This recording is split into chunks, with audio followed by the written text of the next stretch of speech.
Hello, everyone. Welcome to week 7. I guess you guys had your residency week this week, which sounds pretty exciting. I'm a doctoral student, so we don't do the residency week with the master's program. So I hope you guys have a great time. Take advantage of the opportunity because in our program, we have residencies once a month, and I have to tell you, it keeps us all really keeps us going. We have a cohort group, and it really makes a difference to have the opportunity to get to bond with each other and know each other throughout this whole program, the 3 years that we'll be in it together, especially as we go into our final final quarters in our dissertation phase. So I hope you guys have a great time, and sorry I'm not there to meet everybody. So for this week, I chose question number 3 in the social class um, chapter, and it was the international student from Brazil that believes that sports are a luxury item and a distraction from politic realities, uses valuable resources that should be spent on human needs.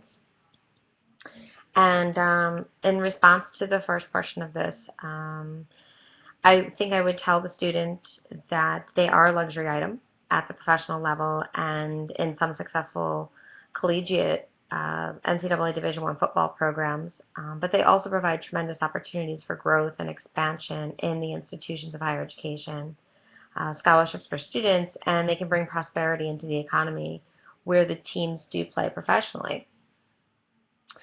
The next part, and on politics, if you were to view sports and the influence that they have on politics, you could look at something like the Olympics and the World Cup as examples, which is an opportunity to bring countries together to share in a common goal, which is competition, and it helps to bond and to make some ties between international people, and it certainly brings the athletes together, but it also brings our countries together through the competition. It also brings additional tourism to some places that either don't have it or are looking to try to boost their tourism. So it can also bring in money and recognition to those areas and to the athletes as well. Again, it can also work in a negative way by ruling political agendas and taking control because they have become such a strong force and influential piece of social structures and individuals' lives. And perhaps that should be the model for how to follow your politicians, because if sports are able to become that successful and be able to have that much control over people, how come our politicians can't do it? So it has both positive and negative impacts. As far as the money spent that the student believes should be spent on human needs, in the short term, tax dollars are spent on building the stadiums and funding athletics, etc. The long term, the success of the facility that is not only used for athletic events in most cases can bring additional money into the community and job opportunities and future tax incentives.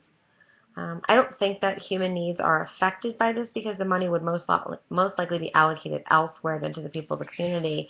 Money that's allocated for human needs, for the most part, would go to serve those human needs, unless you're looking into smaller athletic programs. But for this particular answer, the student was concerned about the impact of sports in general, so that wouldn't even be a consideration, a factor. So I think that the money spent towards human needs would go elsewhere anyway if they were something that was going to be allocated towards funding for facilities or athletics. I also believe sports participation is beneficial to personal growth, social integration into new environments, physical activity in general. For me personally, stress, identifying personal strengths and weaknesses. They can be fun. They're a great way to challenge yourself while developing leadership and team building skills if you're playing a team sport. In general, sports are easily and relatively inexpensive and free, especially if it is a sport that's not professional to watch.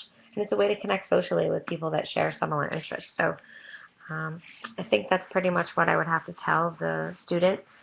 And interestingly, when I worked at a different college before I am in my current one, I worked with student athletes, and I had a lot of students from Brazil that played soccer, and oddly, they felt the exact opposite as this student would have felt in the question in this book. So it was an interesting example because our students were appreciative of the opportunity to be at the institution because they were mainly there for their sports. And they were actually great students as well. So have a great time at your residency week, and I will see everybody in week 8.